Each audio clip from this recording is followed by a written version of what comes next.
My father is a dick. When he got my mother pregnant, he wanted her to quit her job and just stay home to be a good little wife and mother.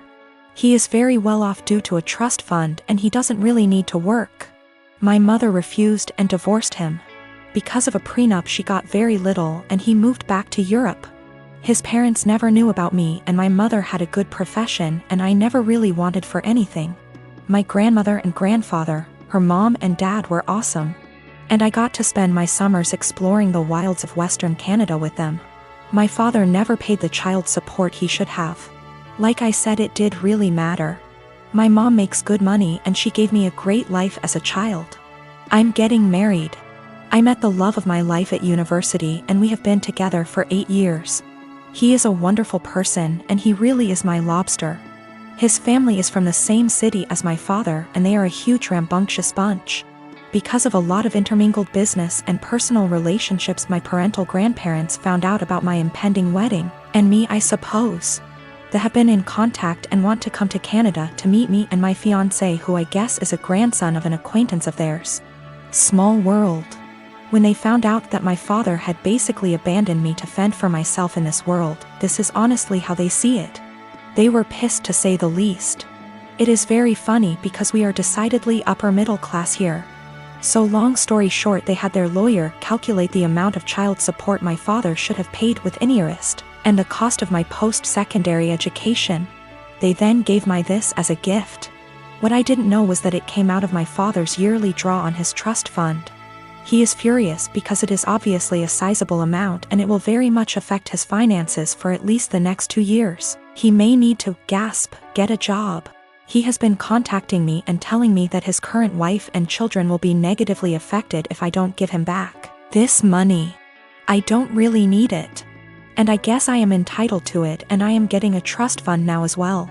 But I really want to pay off any debt my mother may have and make sure that when she retires she can do whatever suits her fancy. I'm not giving it back. My half-siblings will not really be affected. They have trust funds set up already and their tuitions and fees and stuff are covered. My grandparents' family sets these up when a kid is born. One of the reasons my father is upset is because since he didn't bother to tell his parents about me, they did not set this up. They have since taken a good chunk of his trust fund and used it to set mine up. Realistically, the principal being separated 28 years ago would have left him in the exact same position. My mom was working on getting her PhD so she could help kids with a certain condition. That is what he wanted her to walk away from. My grandparents have sent me pictures of my family there. The coolest thing is that my grandfather looks like the granddad from The Parent Trap. My mom never remarried, but she has had a special friend since I was 5. He is amazing and taught me to swear in Colombian Spanish. I had lunch with my mom. Apparently she has no debt. Like at all. I guess she did literally write the book about the treatment for the kids she works with. She does okay for herself. I never really thought about it. We decided that what would be best is to set up a scholarship for people who want to go into her field of study. Since I am now a trustafarian, I can afford to do this. I am however going to book her and her friend a trip for after my wedding. And I am going to go pay off my car. My half-brother has posted about this. He has a slightly different viewpoint than myself. He is not in any way coming after myself or my mother. He is a young man who is disillusioned with his father. Background about my sister. 2 years ago, my sister was killed in a car accident. She was riding with a friend to the mall, the friend's parent was driving, and teenage boy plowed through a red light while texting on his phone and hit the car my sister, Carrie, was in. Carrie was killed instantly and her friend, June, was in a coma for 3 weeks before her parents took her off life support. When Carrie passed, I was devastated and angry and just not in a good place. Carrie and I had been extremely close. Despite a 7-year age gap between us, we enjoyed a lot of the same shows. We went to concerts together. We volunteered together, and I took it upon myself to guide Carrie like any big sister would do. Our parents were extremely busy with work most days, and Carrie and I would often cook together and do crafts when we weren't too busy with school work. Carrie wanted to be a NICU nurse when she grew up, and I helped her find a volunteer position at a local hospital to help get her gain some experience being around patients. In short, Carrie was my sister and best friend, and when she passed, I was a mess. The last craft Carrie and I made together was a set of candles. We bought the wax at a local craft store and we both made each other a candle and decorated the jar it was in. That was the day before she was killed. At her funeral, Carrie was buried with the candle I made her. The candle Carrie made me sits on my desk next to my favorite picture of her and I together at the beach. Or it did, until last week. Background about my boyfriend. I met my boyfriend about a year and a half ago, about 6 months after Carrie passed. I wasn't looking for a relationship, I was still grieving my sister's death. But Eugene came along and it was love at first sight. He was extremely supportive, let me cry on him when I needed to, didn't push me into getting over grieving or anything. He was extremely gentleman about everything and very, very patient. After 6 months of seeing each other pretty regularly, we made it official. Eugene came into my life at a very low point and he has always been very respectful of sentiments I keep from my sister. Never asking me to take them down, always giving me space when I needed to cry. Eugene, along with most, if not all, of my friends and family know about Carrie's candle. There was a point after she died where I would take the candle with me everywhere out of fear that someone might light it, or steal it. Or who knows what.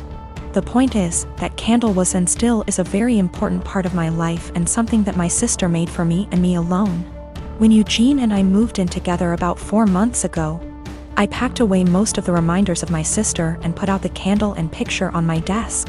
I felt that this was a huge step because when I'd lived just by myself I had pictures everywhere and a few knickknacks laying around from my sister. I wanted to make Eugene and I's home our home with just a small part of my sister there. Eugene understood and was very supportive. Last week, we had a massive winter storm that knocked out power. We didn't have power for 3+ days. The power was knocked out at Eugene and I's house while I was at work, which did not lose power. Eugene texted me that he was going to light some candles and try and get a generator, so we could have some for of power or at least be able to charge our phones / use lights / etc. Now, we have probably 30+ candles in our house. I am a huge fan of sales and when Bath & Body Works has a candle sale, I like to stock up and get a range of scents. We have candles scattered all over our house. In the room where my desk is, there are no candles aside from the one Carrie made me. None at all, and there never has been. This room is also downstairs, where Eugene doesn't spend a lot of time, his desk is upstairs. When I arrived home from work last week, I noticed a bunch of candles burning in our living room, safely. Always monitored and not near anything that could ignite. One of these candles was the candle that Carrie had made me. I burst into tears and when Eugene heard me crying he came out from the bedroom, where he was lighting more candles, and asked what was wrong. I was a wreck and couldn't get any words out. When he tried to calm me down, I shoved past him and locked myself in the room where my desk was and just cried. I don't know how he could be so stupid. He knew and I thought he understood how sentimental the candle was and how much I cherished having a candle that my now deceased sister had spent time making with me just a day before she was killed. I haven't been able to speak to Eugene since it happened, Tuesday of last week. He has tried to explain why he did it, because he needed candles to be able to see, but I just can't wrap my head around it. He hadn't gotten into the large candle stash I have upstairs right by the living room where Carrie's candle was, but went downstairs out of the way to grab the most sentimental, cherished item I have. The candle was burning most of the day while I was at work and is now melted and pretty much gone. I do still have the jar it was in, but I can't look at it without bursting into tears. Eugene says it was an accident, but I just don't believe that. He said he was getting around to lighting the candle surplus we have upstairs, but just hadn't gotten there yet. After being home 6 hours alone with no power, I am heartbroken and feel like this is a major slap in the face. I feel disrespected. I feel like he disrespected my sister. I just don't know what to do. I don't feel like I can forgive him for this.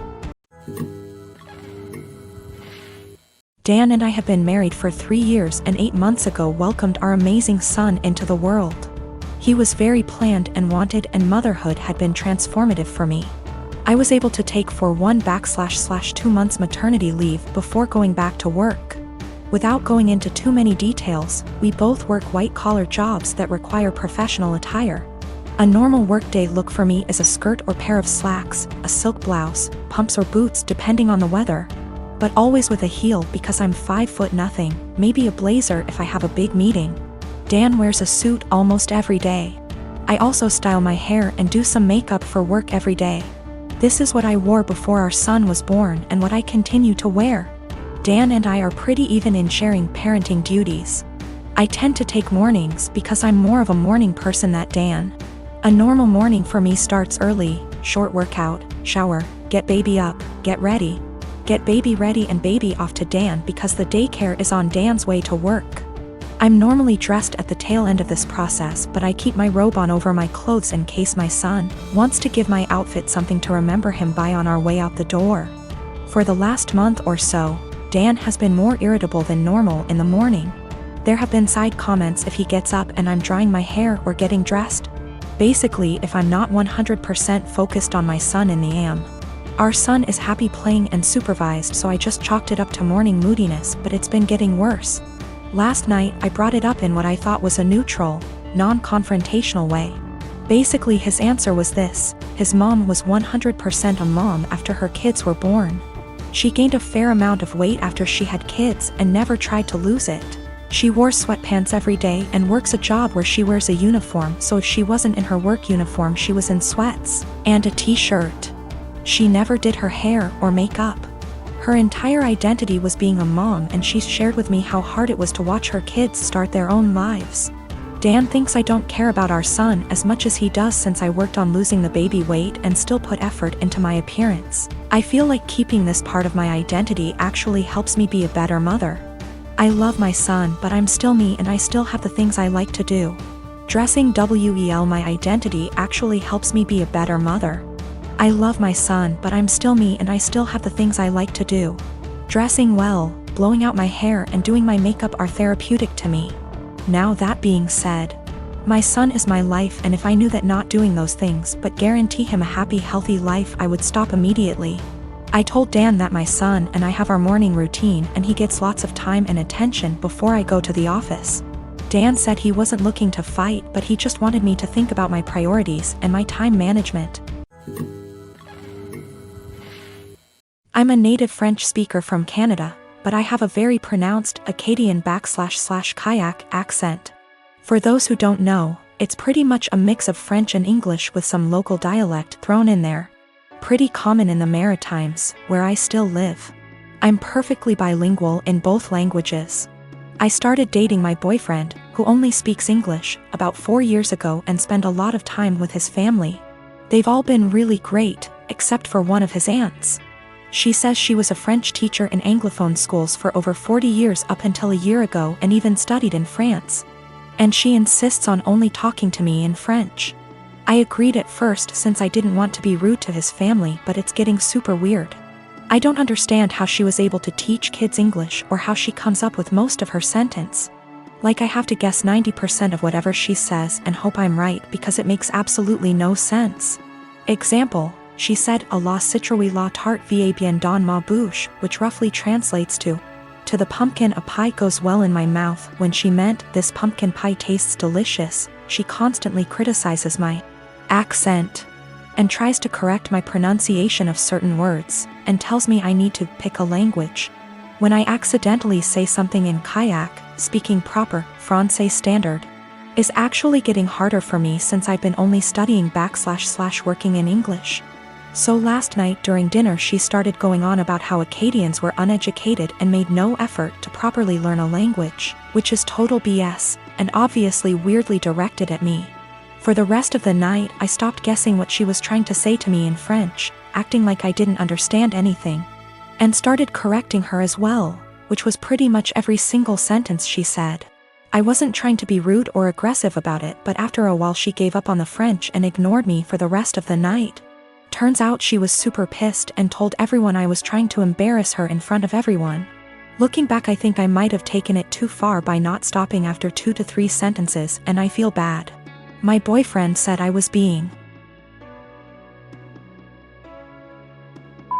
why, while his mom said she probably deserved it. Forgot to mention that I told her a few years ago that it's hard for me to fully speak proper French as I spoke kayak all my life.